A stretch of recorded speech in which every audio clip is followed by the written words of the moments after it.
Do you have a minute for Comadre time? Hola Comadres, welcome to another episode of Comadreando podcast. I'm your host Marcy, and today I'm joined by a very special guest, Aiden! I decided to bring him on the show so that we can talk about everything that's been going on this year. Aiden, so tell me, how's school going? It was good. It was good? What about your birthday? What did we do for your birthday? We sing medieval times. You went to medieval times? What did we do over there? We watch the night. What were they doing? They were doing as we fight each other. They were jousting? Yes. Okay. What were the knights riding? A horse. Okay, cool. And did you have a really, really good time? Yes. Who went to your birthday? Do you remember? Grandma, Uncle Lenny. Who else? Uncle Albert. And Titi Fadi. What about Kiki Nana? Even Kiki Nana. And? Marcy. Who's Marcy? Marcy Campos. She's your? Friend. And your? Mother. Oh, thank you. So how's school going this year? It was good. It's going good? What's your favorite part of school this year so far? My favorite part of school is we get to write my name on the paper. And then we write math numbers on the paper. So you like math? Is that your favorite subject? Yes. Wow, okay. How old did you turn this year? 15. 15 years old. Oh my goodness, so big.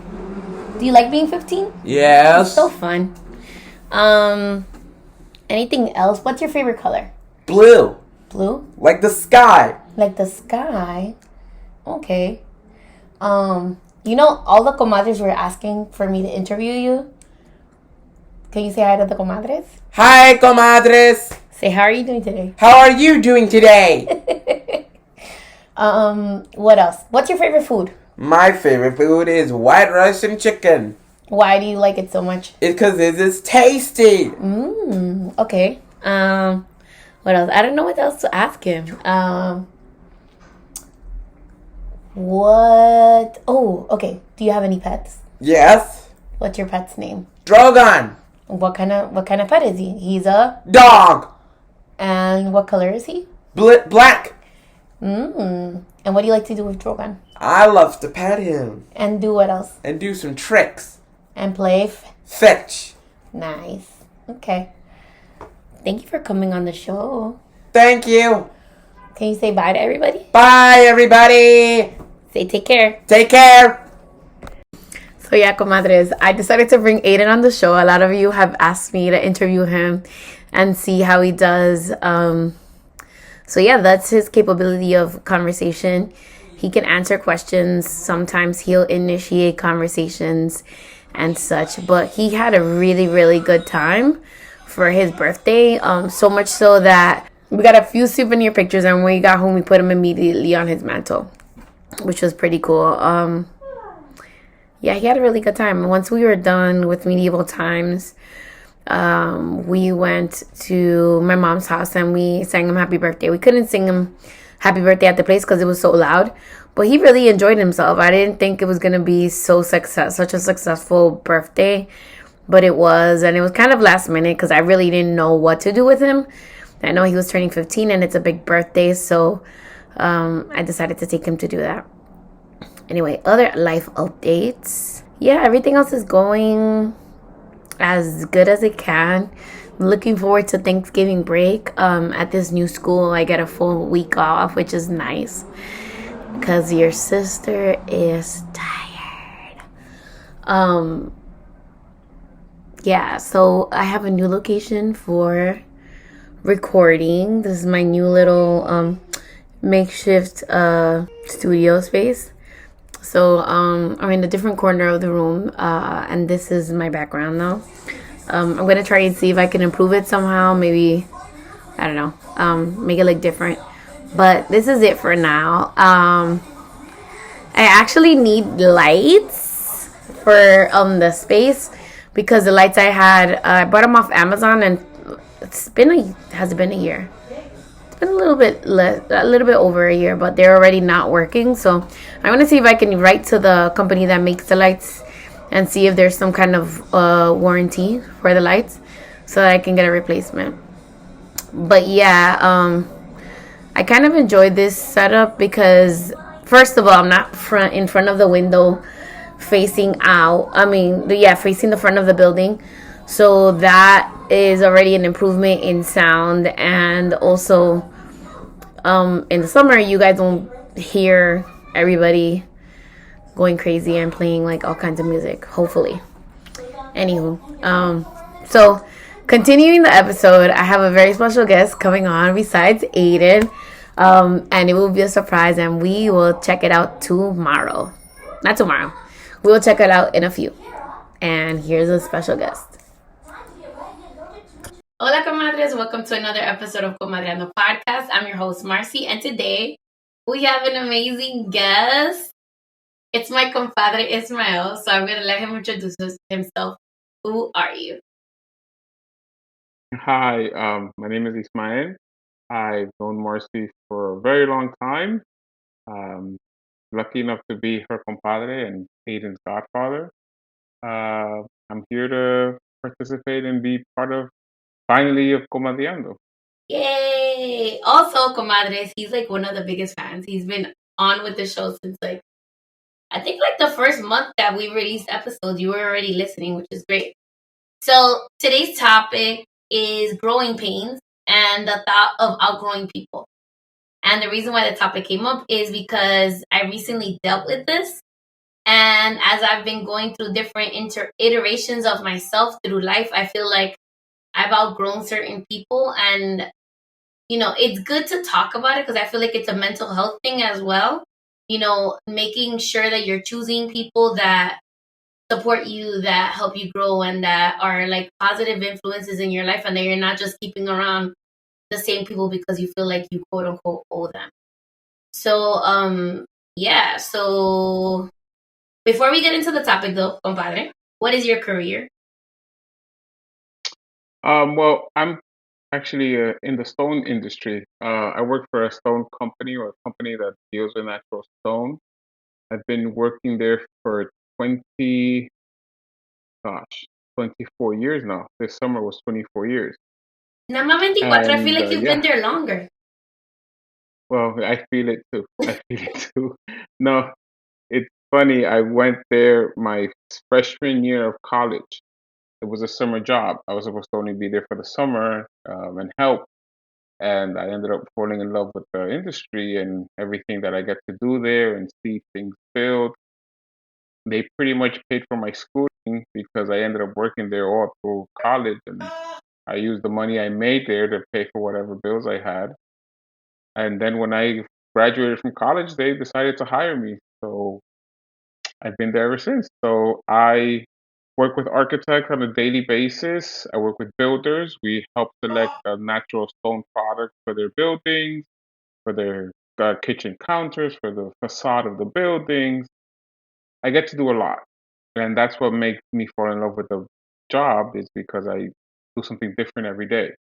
Either I'm working with a supplier or a vendor or an architect or a building owner, or I'm working directly with the quarry in overseas. I just came back from Italy, things like that. And it's invigorating and challenging and fun. It's also a lot of hard work.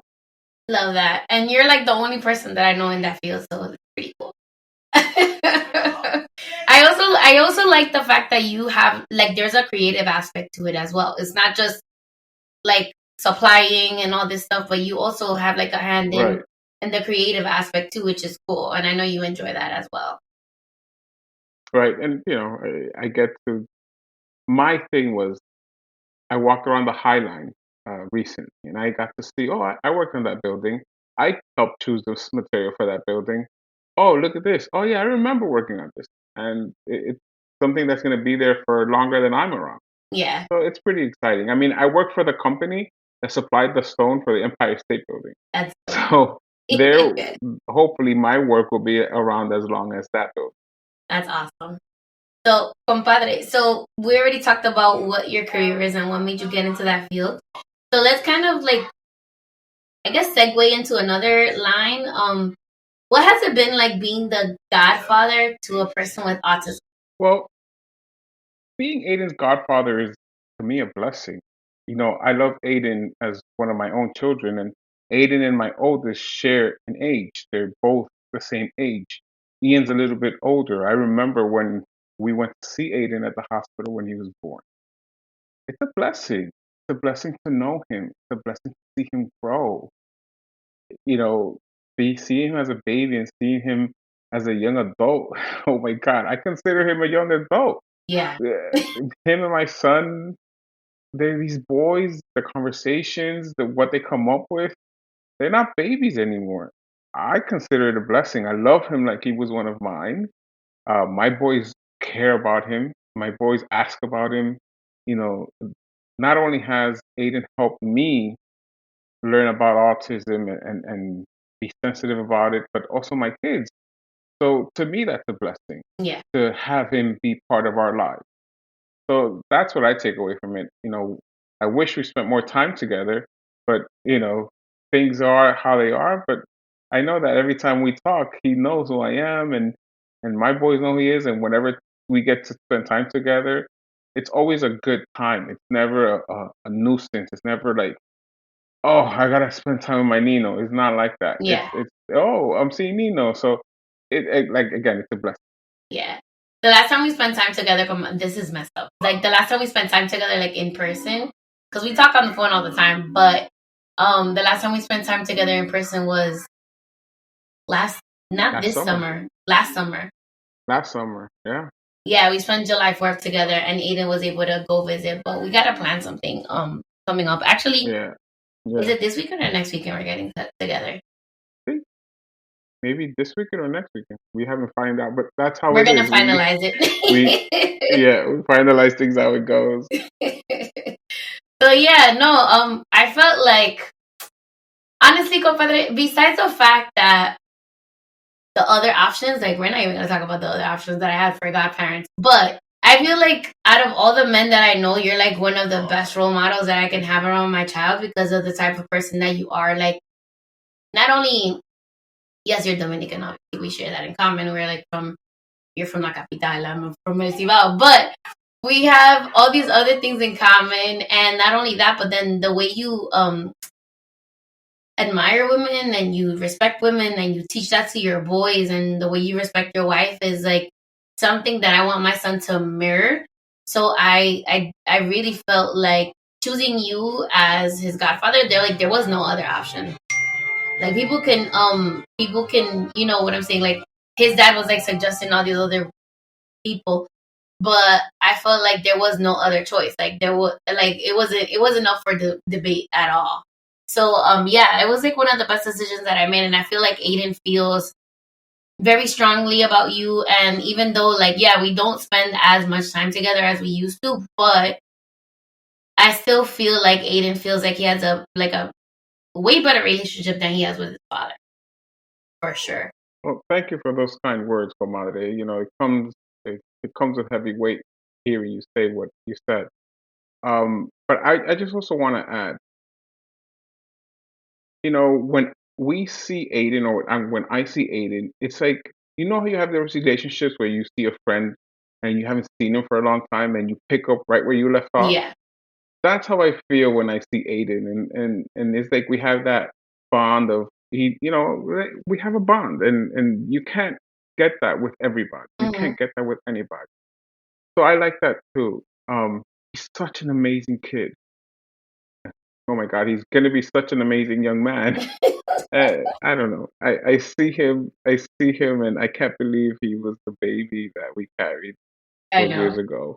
I also want to shout out that the compadre, even though like he tries his best to be there for as many events as possible, and he actually participated in Aiden's middle school graduation virtually because he couldn't get the day off of work. Virtually, but he was still there, and he was like cheering for him. So that's the type of relationship that we have. But I feel like this is a great segue to the topic that we're talking about. Is that even though we have so many years, and like, yes, sometimes we don't see each other as often as we want to, our relationship still makes sense in our lives. And I feel like we still have that connection, and we still align in so many ways. And I feel like as people, as we've been maturing and growing up, because we've known each other So, comadres, I met my compadre when we were in high school. We weren't friends in high school.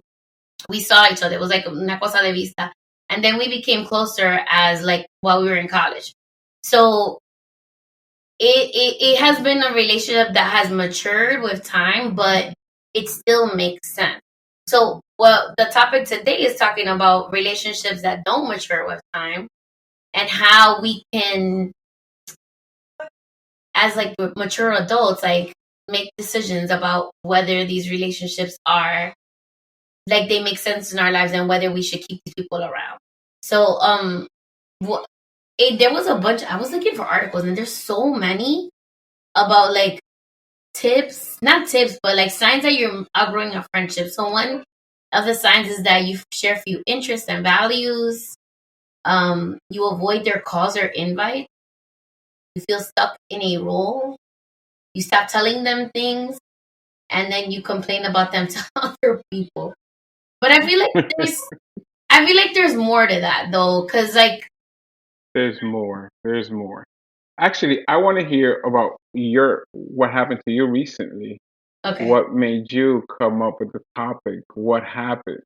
So and it's like I would say like friendship / working relationship. It's somebody that was taking care of Aiden, and this person has been taking care of Aiden since Aiden was an infant, not an infant, like a toddler. And I think you know who I'm talking about. So this person, at first it worked, right? But then I started noticing things about this person's character that I didn't feel comfortable, and I don't know. It was like, you know, when you have family members that you kind of avoid, and when you finally meet them, they're like, "Hey, por fin que me llama, está vivo," whatever, and they make you feel guilty about not spending time with them or not calling them, or como que no le sale a uno eso por dentro, and they want to force it. That was like the point of contention. Like I feel like this person felt like entitled, number one, to my time, to my money, to like having Aiden around all the time, and then I felt like they didn't have their best interests at heart, and it was more money based than like actual caring for my kid, if that makes any sense. That makes a lot of sense. Thinking about it, I think there's a few different ways or reasons why we outgrow other people. I think most of it is emotional. I think we outgrow people emotionally. Either the person is draining you emotionally, either the person isn't giving you that emotion back or that energy back that you give them. And sometimes there are people that are like dead weight, that you're carrying them around just for the sake of saying, oh, I have this friend, or oh, I'm close with this person or this family member. But they're emotionally draining. And you get out of a conversation with them and you're drained. You're completely like, oh my God, I had to sit through that. And that's when you start noticing that, you know what, I've outgrown that person. If that person isn't filling my cup and all I'm doing is filling their cup, I've outgrown them. You know what I mean? Yeah. You know, it's not like you and I, we get on the phone, and even if we didn't talk all week, we'll get on and we'll say, hey, how you doing? We'll have a conversation, but it's never always, ay, comadre, usted no sabe lo que me pasó con esto, con la otra. Yeah. You know what I mean? It's not always that. Sometimes it is, but it's not always the same repertoire. And that's what a person, when you outgrow them, if they're always talking about the same thing, La misma they're cantaleta. not maturing, they're not growing, and you're like on a different level, you start noticing that, that's when you know you're outgrowing that person.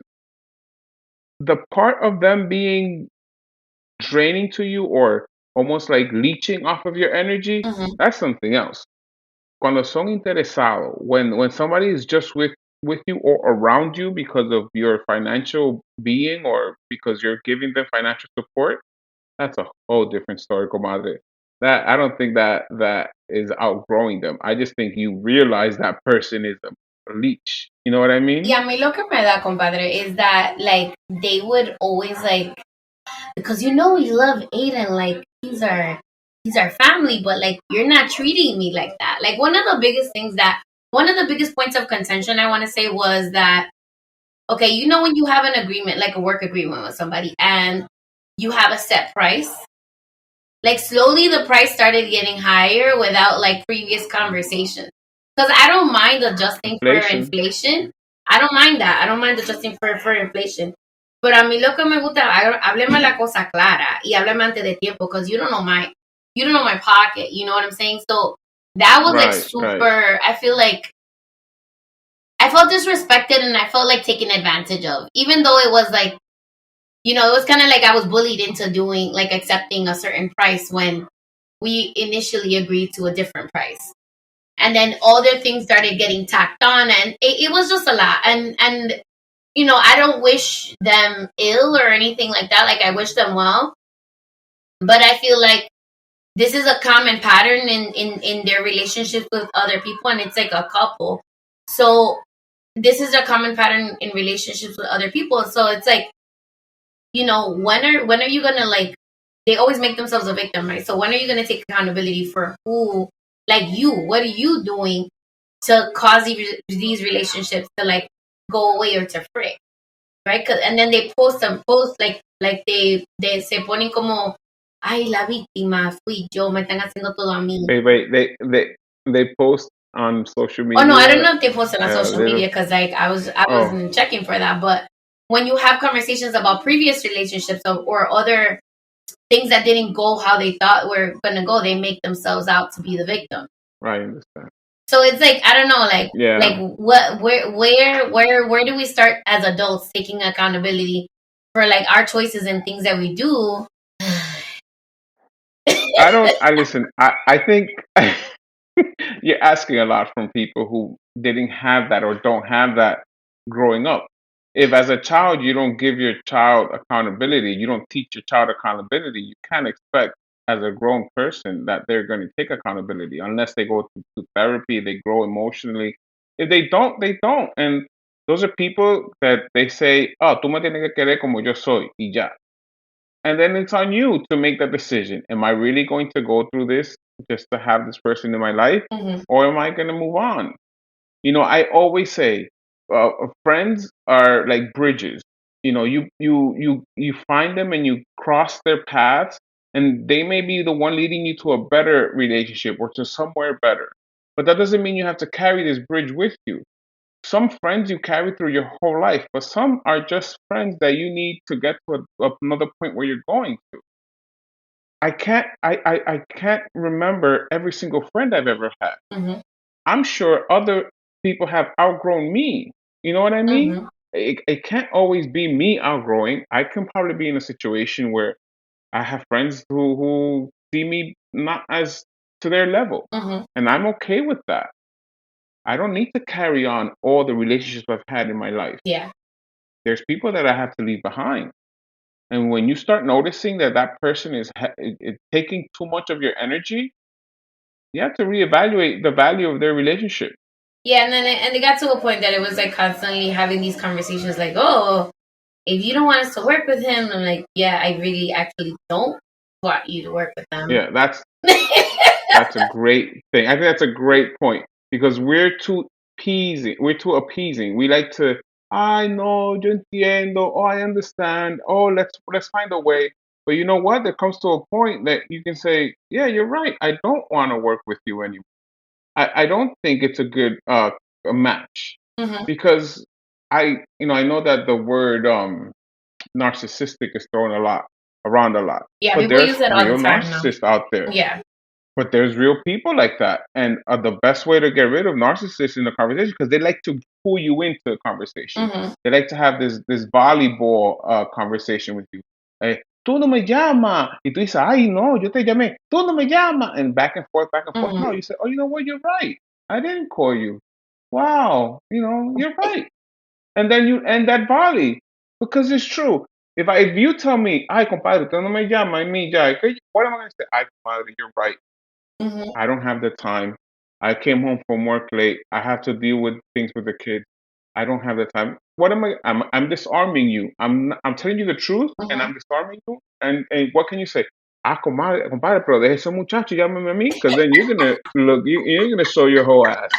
So no, you to people like that, you tell them the truth and you end it where it is. Yeah.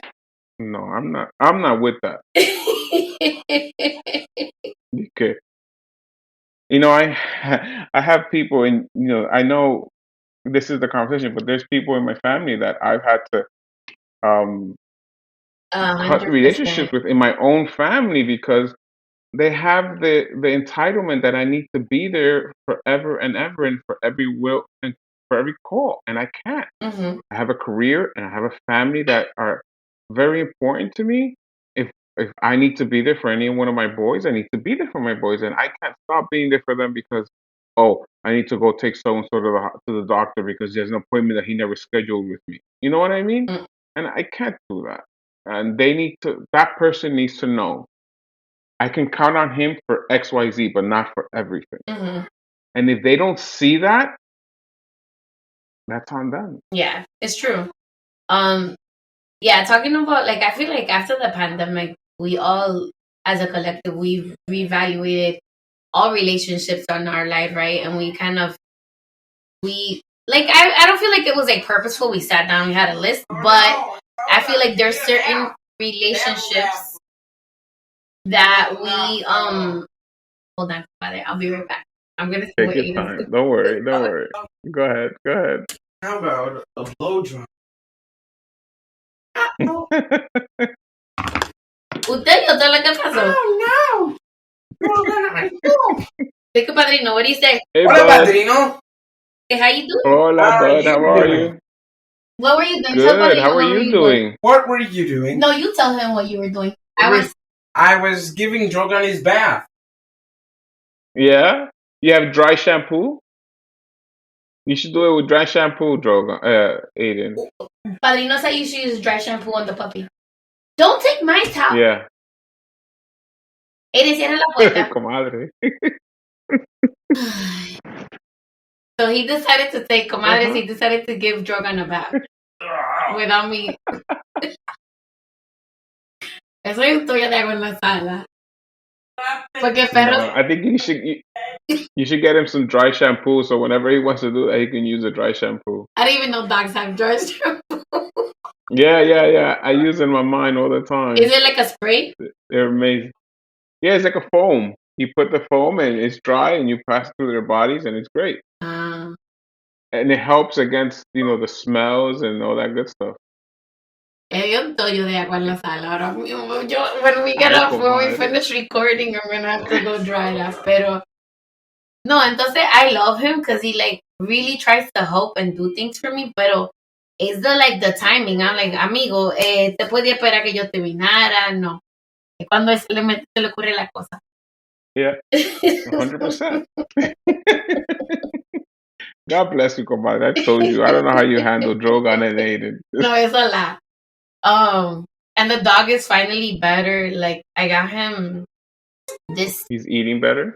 He's eating better. I got him this thing para engordarlo. It's like for bulldog.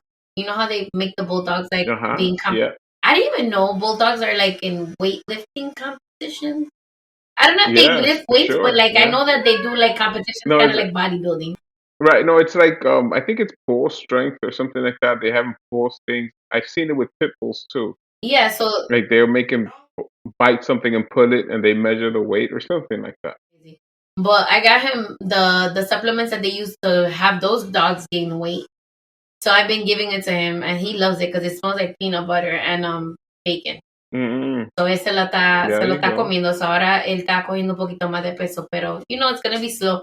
Because it took him a while to gain the weight in the first place. I mean, to lose the weight in the first place. So yeah, but no, going back to the topic. Family members, 100%. You already know.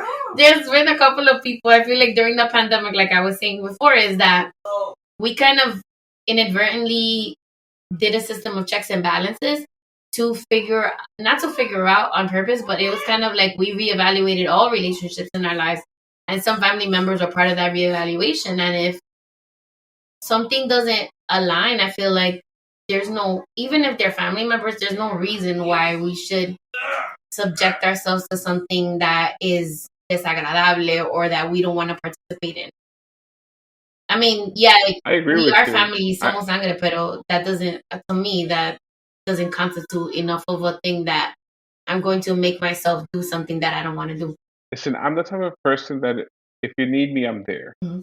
If you need me for almost anything, I'm there, especially in an emergency. But don't take advantage of me because I'm very good at telling when somebody's taking advantage of me. And that's my biggest turnoff. If you think that I'm going to let you take advantage of me and you're going to do it over and over again, that's when I put the stop on it. And that's when you hear the, oh, you don't call me anymore, or you don't even pick up my phone calls anymore. Why am I going to if I know exactly what the conversation is going to be like? Or if you're going to be abusive on the other line, why am I going to pick up the phone call? Leave me a message. I'd rather just hear a message when I'm ready to be abused. Because people think that yo le voy a dar un boche a este muchacho porque esto y lo otro. What is I'm a grown man. I don't need boches. I'm not going to change because you decided that you're going to give me a piece of your mind. So why would I pick up the phone call to be abused? You know what I It's mean? true. No, and then people, like, it's the audacity for me. It's just, you know what I'm saying? Like, at least there's a certain part of the family, and we've talked about this before, is that, like, every time you talk to them, it's a thing, like, ay, tú no me llamas, tú no nos buscas, qué sé yo qué, pero que cada vez que yo te busco, every time I look for you is because, or you look for me rather, it's for a reason. There's no, You need me. yeah, it's not altruistic. It's not like to genuinely find out how Aiden's doing or how I'm doing or whatever the case may be. It's literally because you need something. And like people like that, ¿pa qué? I don't know. Family is very, very difficult, Comadre. I have a very difficult relationship with a couple people in my family, and I've come to realize that I need space from those people because I need that healthy environment for me. I noticed and I can see that they're not being a healthy addition to my mental health. If I'm stressed out every time I speak to that person or gather with that person, then why am I doing it? Just because your family is supposed to be there? No, and friends the same way. If every time you're seeking out for me as a friend is for your own benefit, why? Why am I going to spend my time, my money, my energy to go see you or hang out with you if it's just the same? Oh, I need you to hook me up with this or with that. And we're not friends, and I'm just a business transaction to you. We'll do business. We'll divide the relationship into business and friendship, and we're not friends, we're business people. So, compadre, when you establish those boundaries that you feel like, though, how do you know when it's time to call it quits or like to kind of like put distance between you and that person? I need to identify how I'm feeling. Mm-hmm. If again, it comes to knowing how you are, knowing yourself.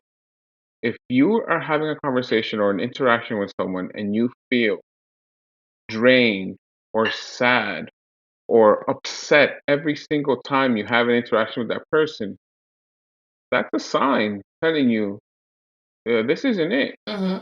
You can't have a real healthy relationship with somebody who's always draining of your positive energy. You can't. That's why therapists have therapists because if they have a client that drains their energy, they need to let that out too.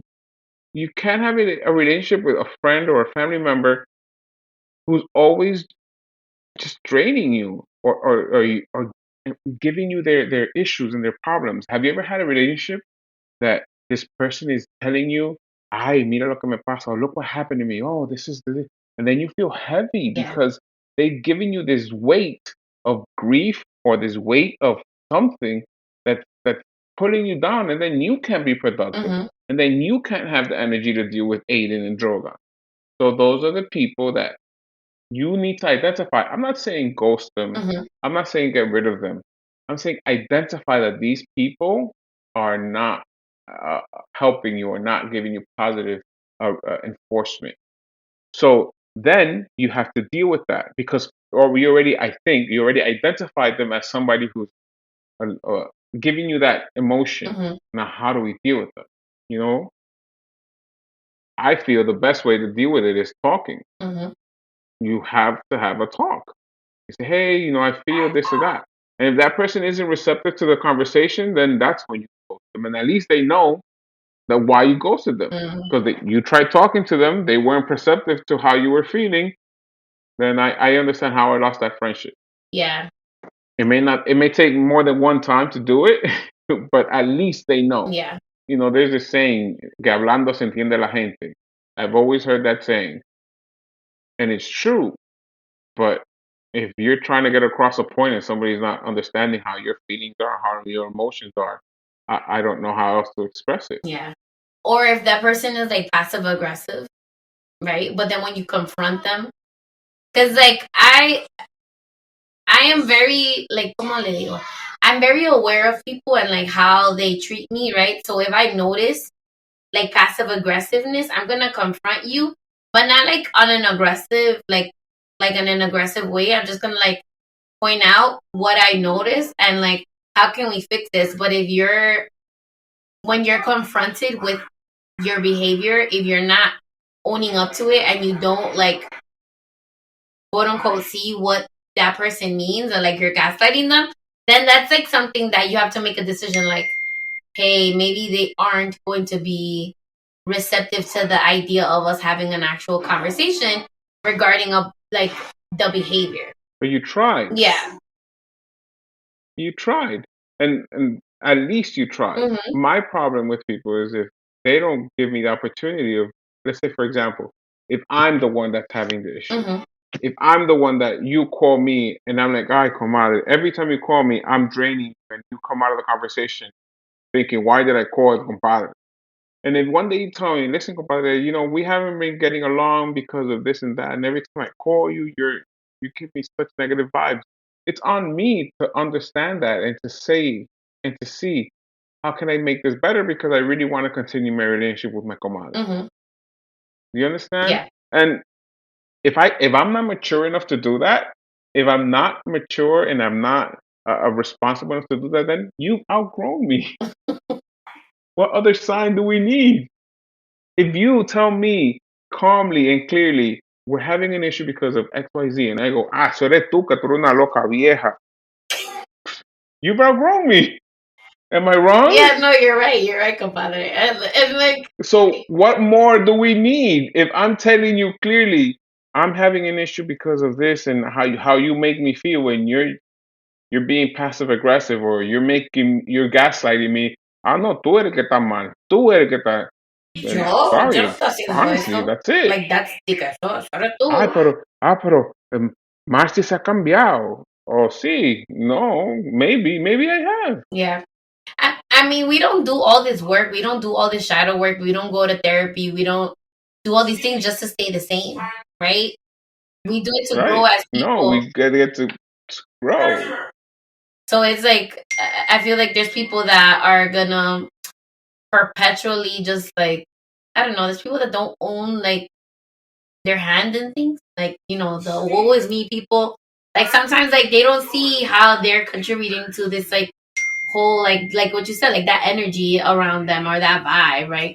They're not really noticing, or there's people that are stuck in the past too, comadre. There's people that are stuck in the past. They're still in their high school days. Oh, and I was in high school, and what they're stuck there. So what kind of conversation or what kind of growing are we gonna do as partners or friends or cousins or whatever? If every time we have the conversation, we're talking about the highlights of your high school days. Let's talk about something else. Let's experience other things.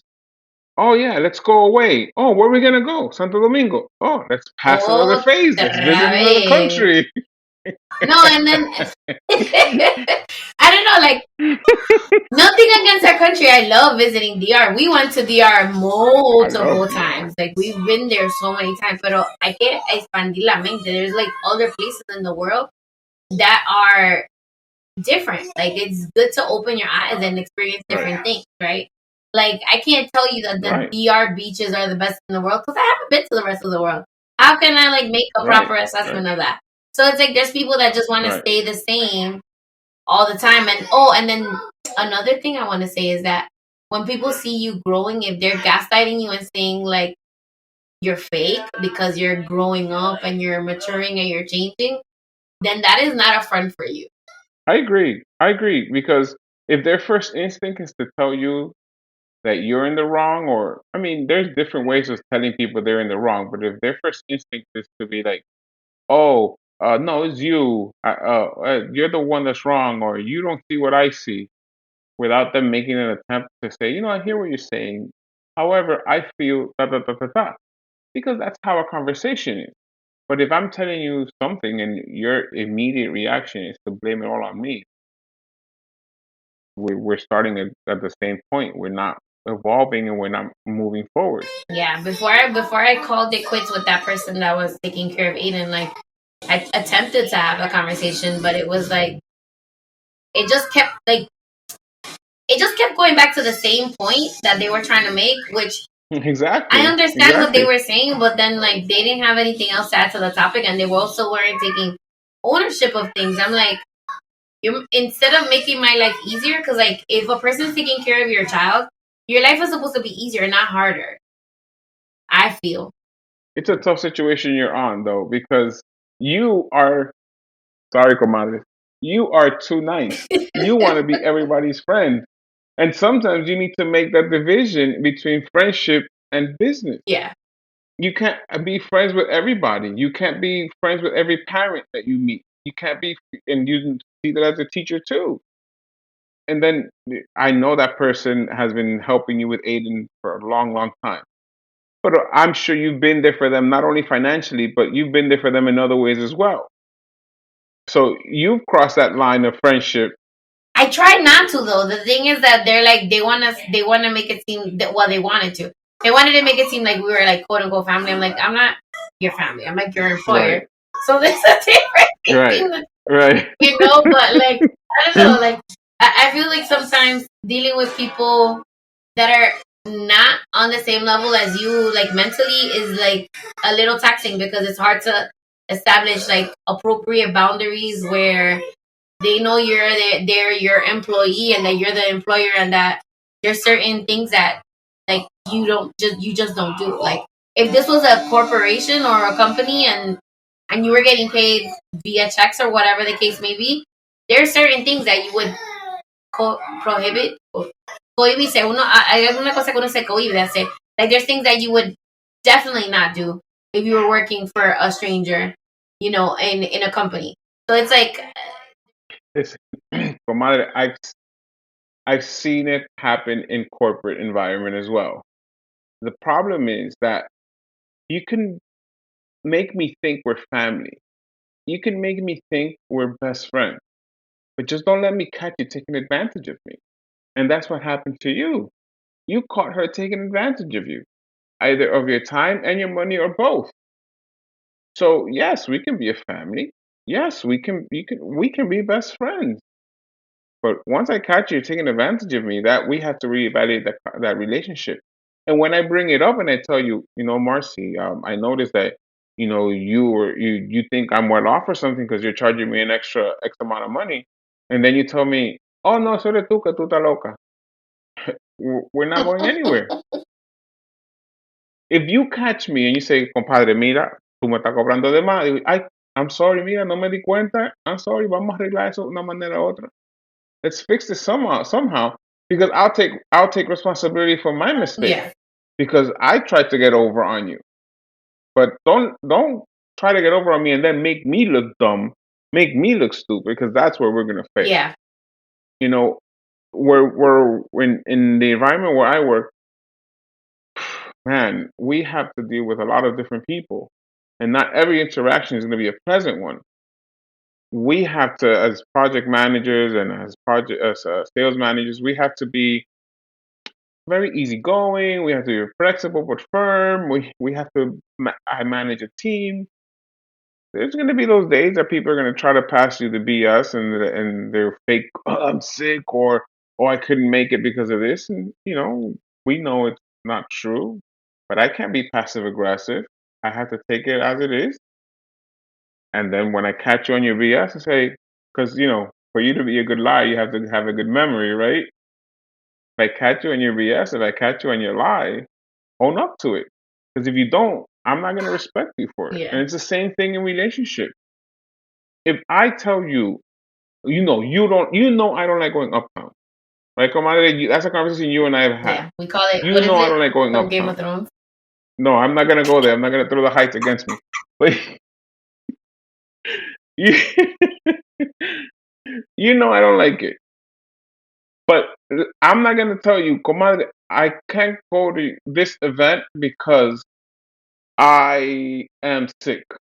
But then you see on Instagram that I'm around the corner, and you catch me on the live. What am I gonna say? Ay, comadre, I'm sorry. The only thing I'm gonna say is I'm sorry you caught me on my live. I'm not gonna be like, oh no. I'm not gonna make it bigger than what it is. Yeah. And that's the thing with people. They want to take advantage of you, get over on you, and then when you catch them, they want to make you feel bad. And that's not gonna go with That's me. the biggest thing for me. And then like the fact that you feel like I'm indebted to you because of you've been working with my son for this amount of time, but then you feel like entitled to like my money and my time and That's like me taking care of Aiden. Like, no, like if you're not giving Aiden what he needs, then I'm gonna move on. And and if you're not receptive to the conversation, then I'm just gonna go. Like, I don't there. If you're not receptive to what I have to say, then there's nothing else that I need to say to this person. Yeah, you're in a tough situation there because I can see her way too. Mm-hmm. I can see it in a way that she's been there for you. No, and I'm sure there's been times she's that like, no sé, malagradecida. I'm like, yo malagradecida. Yeah. It's not that. It's you're to a point that you can't take the BS anymore. No, I can't. I really can't. And that's what it is.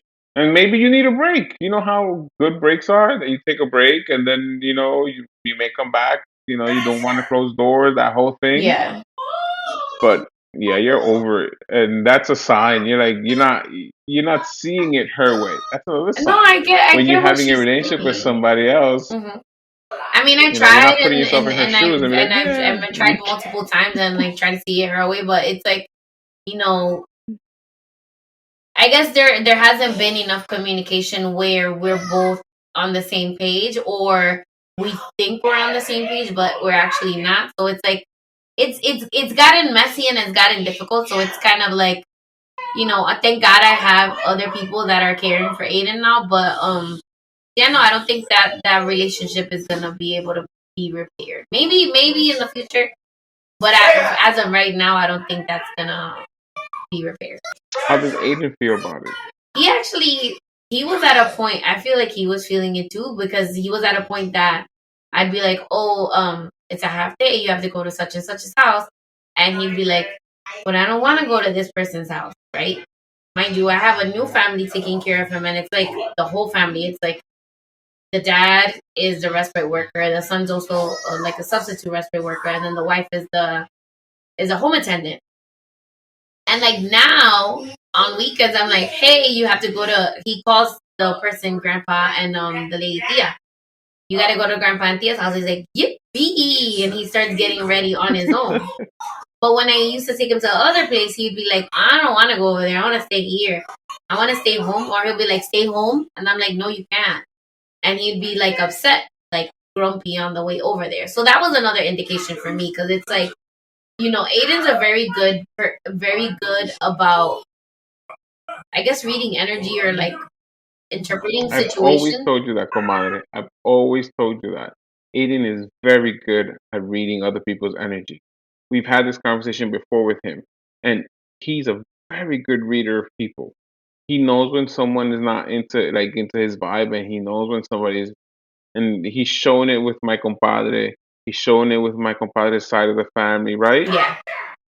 He has a very good read. So I would trust his gut almost above anything else. If he's not comfortable anymore, I think you're making the right decision. Yeah, and then he would like at one point, like towards the end, he would call me like on FaceTime, like, hey mommy, where are you? I'd be on a date, and I'd be like like, like he's going like this. he's like, not on my watch. Get back here. No, but seriously, like it was to a point that it was just. I feel like just it was the best. The best decision was like for each party to go their separate ways, and there wasn't any hard feelings. It just kind of happened that way, and I haven't really reached out, and they haven't reached back out. So I'm just like, I did try to like get them another person that they can take care of or whatever, and that didn't work out for them. So I mean, I did the best I could. That's as like Right. I don't feel bad about it at all. Then don't. Then good. I think you're affirming your decision right now, right here. Ay. With me, it's been harder, comadre. With me, it's been harder because the people that I've had to, walk away from have been family more than friends. Friends are, I don't know, I feel like it's more natural or it's easier for me to part ways. It kind of goes away on its own, but family is so much harder. And I've had situations with a cousin. Oh my God, we were literally like brothers, and he, he did things that I couldn't ignore anymore, and it turned into something that it was a bother. Even speaking about that person, it was very painful. It hurt a lot. Um, then, however, as years passed, I felt bad, and I felt like I maybe I wasn't there for him in his worst times, and I tried connecting back again, but it wasn't the same. I was there. He needed financial help, and I was there, and I helped him. But it was never the same again. And they can always say, "Oh, you've changed since you had your family, since you had your wife and your kids. You've changed." And I have. I'm a father. I'm not the cousin who's always hanging out. I'm not the person who's you can call at 3 o'clock in the morning and we can go hang out or pick you up in a bar if you're too drunk. I'm not. I'm that now for my kids. I tell my kids, listen, if you're ever in trouble and you're out there, call me whatever time. My nephew, if you're out there and you're in trouble or you're so the person who's giving you a ride is drunk, call me. I don't care what time it is. But I'm not there for other people like that anymore. And I guess I have changed. But they need to accept that too, the same way I'm accepting it. I'm accepting it. I've changed. And then the other person is somebody I can't, I can't even say because he is a textbook narcissist, and everything that involves him in his life has to be around him, and I don't have that capacity anymore. I can't. So I didn't. It wasn't the pandemic that changed me. What changed me was my mom's death. When mom passed away, I had to reevaluate all my relationships and say who's here for me, who's not here for me. My mom died. I was 20. Was 20. I was okay. I was married and everything, but I was 26, 27, 26 years old, and then I wasn't ready for that. And the people who were there for me, I'll cherish for the rest of my life. And the people who wanted me to put away my mom's or my feelings just so I can appease them, those people I can't ever, Nah, be around like that anymore. So that's when I changed, I guess, even before I had kids.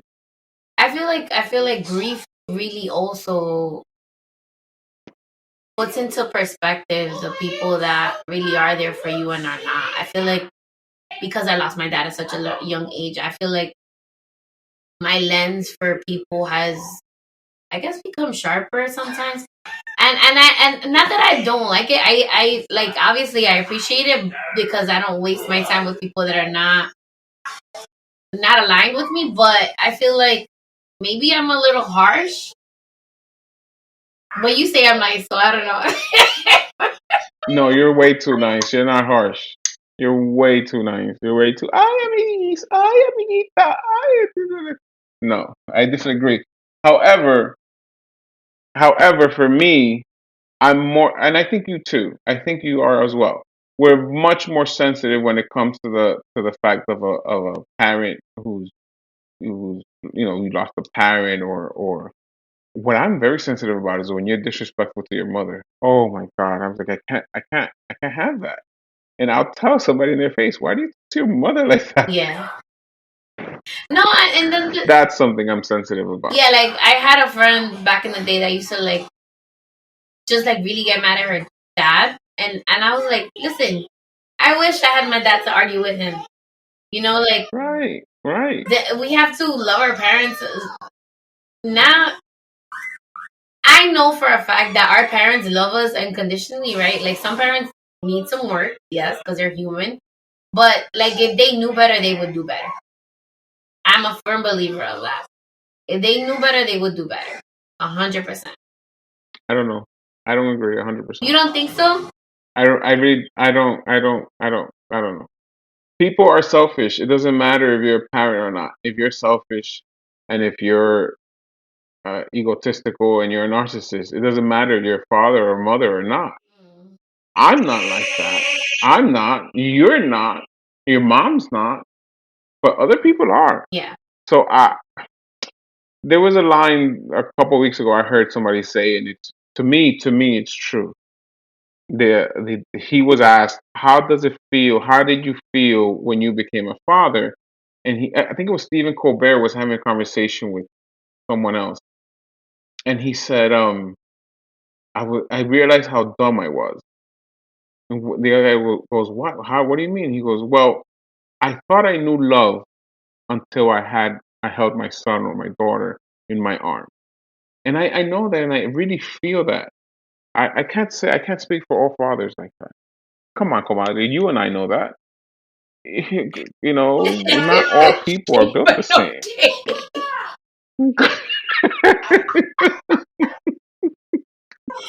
You know that I'm not saying anything that's wrong or No, anything. it's not. It's true though. Like, okay, yeah. I get what you're saying. I definitely understand what you're saying. But yeah, no, I feel like it's just, at least for my mom, I know that if she knew better, if she was raised I differently, agree. she would I have done agree. better.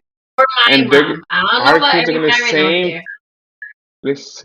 Our kids are gonna say the same thing about us. True. Oh, if they knew better, they would have been better. I don't know if I could give these kids better than what I'm giving them now. No. But they're gonna say it.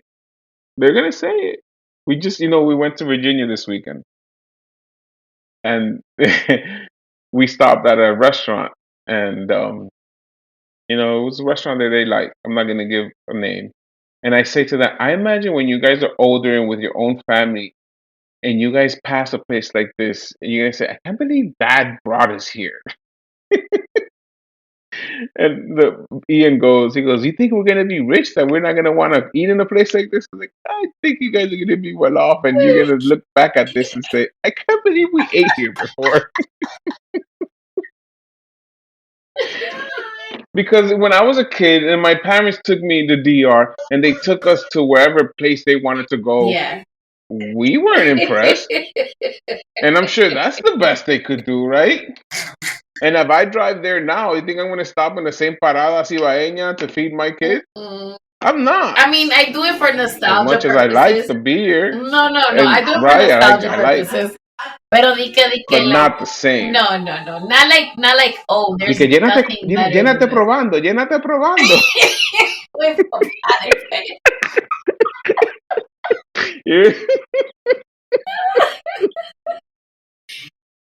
No, I can't do that to my kids. But I'm sure when they're older, I'm sure they're gonna have good memories. But those are the things I think of. I was like, watch, they're gonna be like, I can't believe we used to stop here for lunch. Oh my God.